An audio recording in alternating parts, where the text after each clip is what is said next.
Yeah, so one question I have is, I know there's a lot of discussion about kind of, having like more information, more like DEI, diversity and inclusion, and more like kind of mandatory trainings on ASD. But, with my experience in the field, I'm like, at what point do we have to, really sell this to employers and to, high ups in institutions? Because I feel like at the end of the day, that's where change is going to happen if we can sell it to the people in power, because, it only does so much to try and change the overall opinion.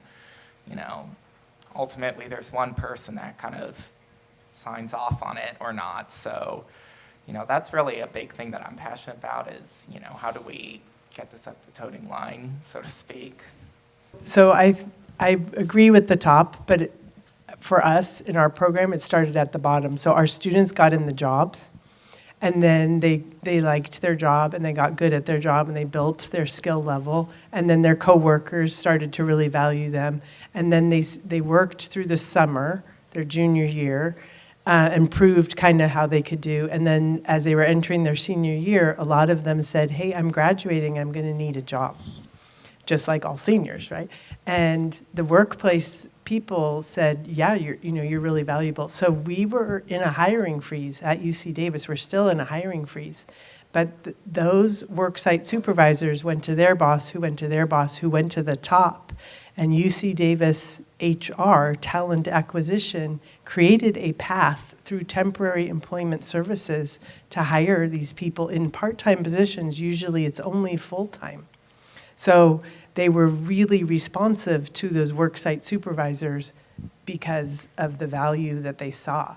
So in a way, it kind of worked the ground up instead of the top down, but the top was responsive. If I can just add that there's a really excellent piece of research called the Accenture Report, and it's Accenture Report, The Hidden Workforce. And one of the things that report details is the fact that our current way that all businesses recruit and onboard people is incredibly ineffective. We have this process to where we have people submit resumes. They're scanned oftentimes electronically. They're looking for every single box to be checked. If you have that, if you're a person with disability, you oftentimes don't have that trajectory. And it's not just people with disabilities. It's women who have been caretakers. It's people who have been in the military. People who have taken time off as caretakers. And then, after that scanning process, you're put into a pile, and you're going to go through an interview process, which is an incredibly ineffective way to choose good workers. And it disadvantages people who don't have the style of communication. And again, that's not just people with disabilities, it's people with English as a second language. A lot of other reasons. So one of the things that we have found is that what is most oftentimes helpful is using networks either professionally or personally, getting in opportunities that bypass that very structured onboarding recruitment strategy. And that can be through either through internships, it can be through just having an opportunity that you know someone, but demonstrating your abilities is going to be far more effective than trying to go through that route of meeting all the boxes that employers have now inflated. We don't need college experience for every job. We don't need high school for every job. We don't need every certification possible, but they've inflated that. And if you can bypass that, then and demonstrate your abilities, it's going to be the best opportunity for people to get real employment. I'll just say that we, in North Carolina, partnered with several national companies in our employment program, and almost always there is somebody in the company who's a champion of the idea that helps us work with the company. But there are like SAS, which, the statistical analysis company SAS, they have a college internship program specifically for neurodivergent students. And people come from all over the country for their college summer internship program.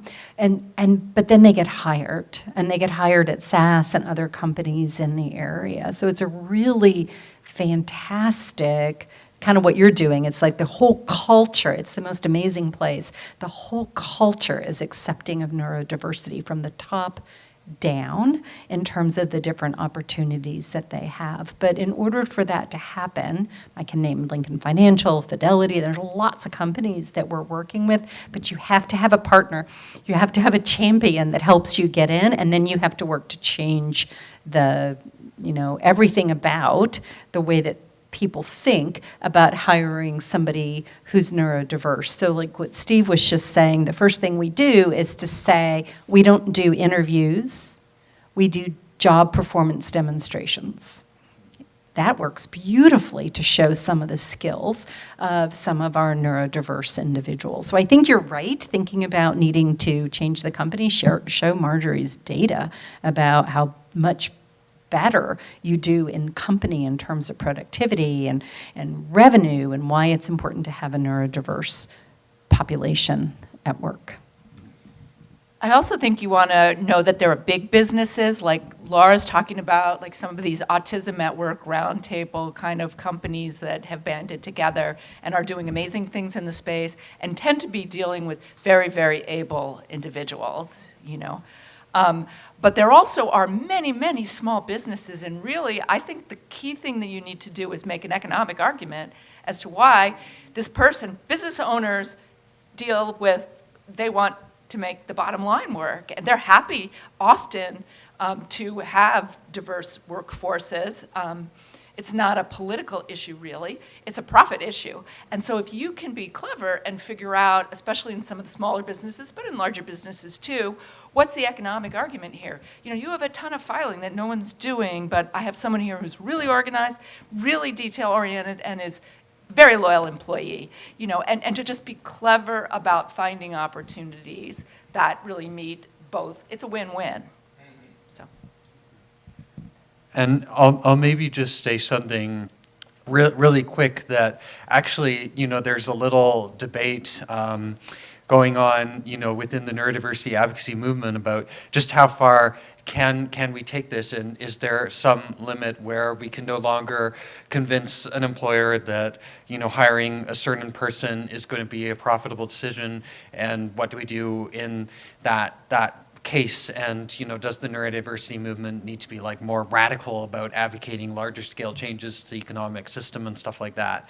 There's a fascinating debate on it in the Boston Review. Of course, the tricky thing is like what Beth was saying at the beginning, finding people within systems who will actually be supportive of changes. So right now, these are the changes that, can be made, and there are people like Beth who are incredibly, passionate and successful at actually, convincing decision makers and systems, of ways that they can improve. And there are other more global changes that would be nice to have, and we should be, aware of these continued unmet needs, I think, but also mindful of, how we can best allocate our effort towards what is possible and achievable right now. I think Beth's model was awesome, and I'm wondering about copying it for the group of college students who are on the spectrum. We saw some statistics today about big dropout rates and things like that, but it seems your model with some tweaks would be excellent for that group. And the real value, one of the real few values I picked up on in your program is that you have somebody who navigates, you called it sort of threading together all the public money for that, which is huge. And I was sitting here thinking you have maybe one, maybe two, maybe more than that, people who do that for 45 people. That is one of the big, or maybe more. That is one of the big reasons that a lot of ASD college level students cannot complete it, because they don't have a parent or somebody working 80 hours a week following up on, and what's so wasteful about that, if you got every single parent doing the same thing, whereas consolidating like you're doing. Cool thing about that is we know we have a lot of folks, neurodiverse folks with the IQ level that can do college, and they're not doing it very well, and they're not getting the supports.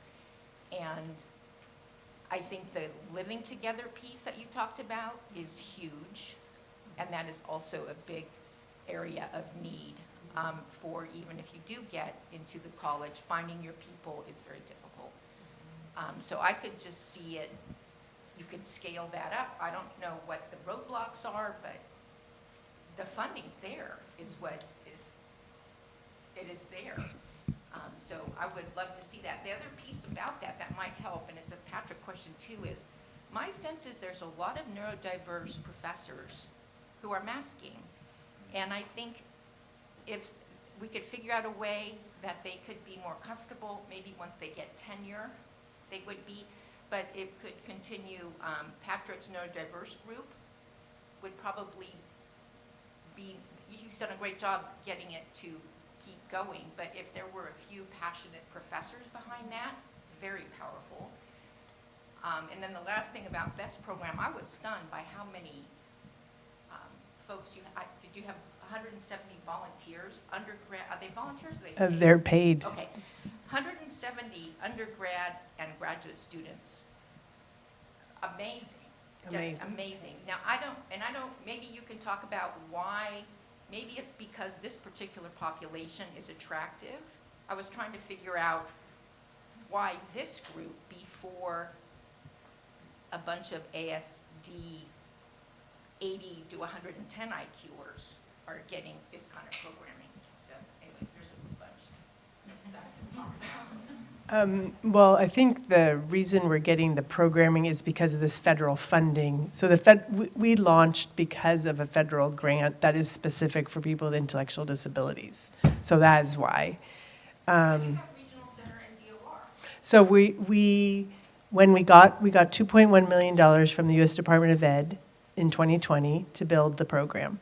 And when we met with our chancellor, he made it very clear that the leadership circle of UC Davis and the philosophy of UC Davis is access and opportunity. And so it should not just be a rich kid's opportunity. And so he said, we really have to work hard to make it accessible to anybody who gets admitted.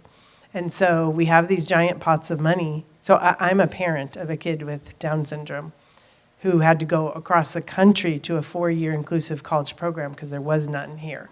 So we have these pots of money, but the outcomes for people with intellectual disabilities just remain the same. And a big piece is they have no representation, but we can go down that road later. But anyway, so we got this money, and then we were kind of mandated to figure out how to get the accessibility. So we went to DOR.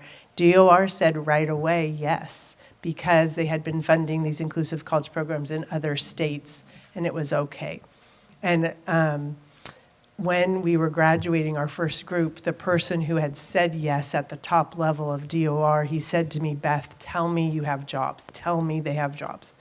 And because they'd been funding it for 4 straight years. And I said, yeah, it looks like 7 of the 8 are going to have a job right now starting in June. We're still working on that 8th person. He said, I just got done funding 150 people for 6 months and 0 jobs came out of it.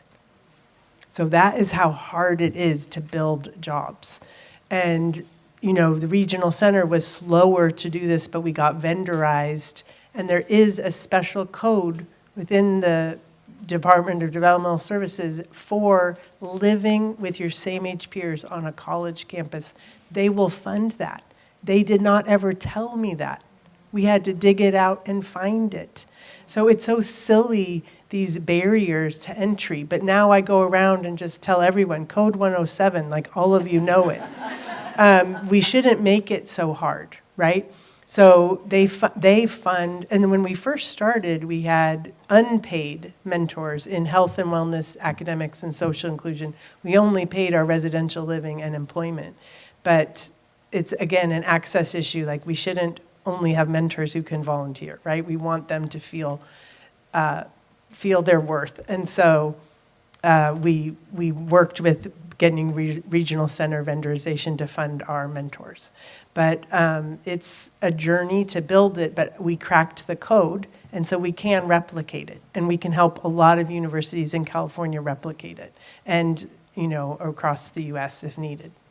There's only... A lot of California kids are going out of state. Yeah, of course. Yeah. Not just the intellectual disabilities, the higher ability ones are too. Yes. So I was going to say, you're asking about, those students who are in college and taking matriculating, degree-earning pathways. And I think what you're saying, and I would agree with this, is like if you look across the country, there are a lot of autism college support programs popping up everywhere. And what you're saying is, why aren't they comprehensive like Beth's? And, because Beth's program is providing supports in all of these variety of areas, including when you leave, getting employment. And there are very few college programs for degree-earning students who actually work on leaving college and getting employment. So it's almost like it's like putting off some of the challenges that then they just exist post-college. So there are some fantastic programs out there that are comprehensive, like the one that you're talking about, but are for degree-earning students. I honestly don't know if you have one locally in California, because I'm on the East Coast side of the country. But there are some absolutely fantastic programs out there. In California, but you're right about that. So the California families have to send their kiddos 2,000, 3,000 miles away to get those fantastic programs, which are great. So I think we have an advantage here in California because we don't have any of those fantastic programs that you're talking about, Laura, here in California, that we could duplicate Beth's program across our... Yeah, so, and that is our a dream, right? We have a lot of families, degree-seeking families, reach out to us and say, why can't my child just have the supports you offer? And so, again, we could build that. That's just requires money, time, and people, right? Yeah, I was just going to very, very quickly, because I know we do need to move on to other people, respond to the point about autistic faculty. And thank you for raising it, and I agree. But there is still a lot of ableism in academia, a lot of pressures on people to, get funding, publish or perish, et cetera, and a lot of stigma. So within non-clinical autism stuff, there's a bit of a bubble, and it's easier to be openly autistic or neurodivergent.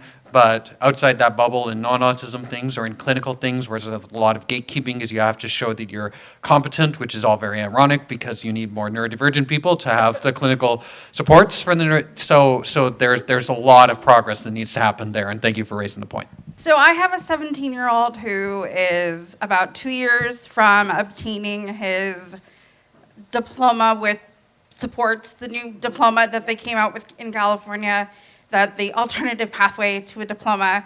And so I was more curious about the SEED program. If he can access the information, he can process most of it, but he can't read. So would he be able to succeed in the SEED program? He has the pen, sometimes uses it, does the speech to listen to things, but he can't read above first grade level.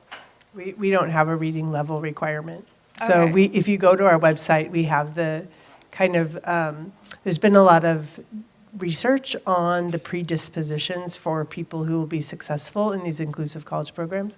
That's what we look for, and reading level is not one. We use all the technology. We have people who are illiterate in our program. It's fine. Okay, cool. Yeah. And you don't need a high school diploma, or you don't need a certificate, or you don't need anything works. We got 1,000 school districts in our state. So you can't be punished if you're in a deeply segregated district, or benefited if you're in a super progressive one. Thanks. I really love this whole symposium. Thank you all. Try to be concise here. If a young adult with some complex medical needs that are getting in the way of potential, and so it's very frustrating and then causes a little bit more behavioral, which are justified. So I love the program, Laura, you described in North Carolina that you have. But since we don't have that here, is the best advice maybe just a la carte, try to put together a team of support people? Or maybe we should start with the transition to adulthood clinic here at UC Davis. Thank you. I totally get what you're saying. We see a lot of medically complex kids in our clinic. So it depends on what your goal is. You know, every single case, what I start with is what's your goal, and I ask the patient that I see and their parents separately what your goal is. Some of our patients are nonverbal, so they can't really tell you, but then, you know, you have to go with what the parents think their goals might be. But, you know, if their goal is some parents say, I just want them to be happy. I just want them to have a safe place to live. I want them to live independently. Or if they want to go to college, we have to find programs for them. And that's some of the work that we do before we see them in clinic, is try and find resources for them. But there's no one size fits all. So it really depends on what that individual family needs. Living on campus in an inclusive program with complex medical needs may not always be possible. You know, if you have intractable epilepsy, that's going to get in the way of you know, you participating in many activities of daily living or in college classes if you're having seizures multiple times a day. So, you know, the best I can say is, you know, you can come to our clinic. We'll try to find resources for you. There's no one size fits all. Yes, your primary care or someone from the from UC Davis, if you're, you know, any of your specialists at UC Davis. But if we also see patients from county clinics, we see patients from other healthcare systems. We don't usually see Kaiser because they keep it within Kaiser, but we will see other insurance plans. So, how long is your waiting list? Right now it's about 3 months, so it's not terrible, but not ideal, just because I only do this part-time. Thank you all for your wonderful information you provided. Dr. Groffer-Klinger, I had a question. Since we don't have the 12-week class available in California, how would you recommend a person implement that for their own child? I have a child who is above the IQ cutoff for a wonderful program at UC Davis. So he's attempting school, but he's really struggling, especially with executive functioning. And so I'm just wondering what your suggestion would be. Yeah, and I don't know the resources in your area, so it's going to be hard for me to recommend a specific resource, which is why I think this transition clinic is so amazing.